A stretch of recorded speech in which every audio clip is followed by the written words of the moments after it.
I think back to you talking about your general intention for this year, Evan, and how it was, alignment and peace, and it ended up happening, but it didn't end up happening in the way that you thought it would. And you're just now talking about like how it's important to let yourself change. But yet you still remain grounded in some ways, right? And like your intention for this year kept you grounded even though the year ended up vastly different than what you expected.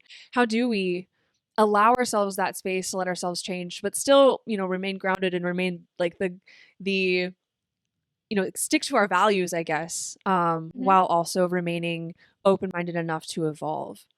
If it's a strictly like values question, values got to be based on more than vibes. And that's one of those things where the philosopher in me wants to say, like, okay, if I have values that are like guiding posts, like things that are solid in my life that I can depend on, as like whether it's morality or whether it's principles or whether it's just things that I think are important, then that's got to be based on more than what I feel or what I'm going through. Like that's got to be a little bit external to myself, Mhm. whether just through like being able to appeal to a concept, a philosophy, a moral framework, or whatever. Like I think when you have those things that aren't tied to your feelings, that aren't tied to like subjective experience, then you're able to say like, okay, well, I've got my like post over here that I can hold on to. So that means if experientially and emotionally I'm just flopping around like a flag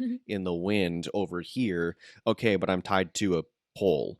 So there could actually be a Mhm. whole lot of movement. This is turning into a really weird metaphor. Like, there could be a lot of movement.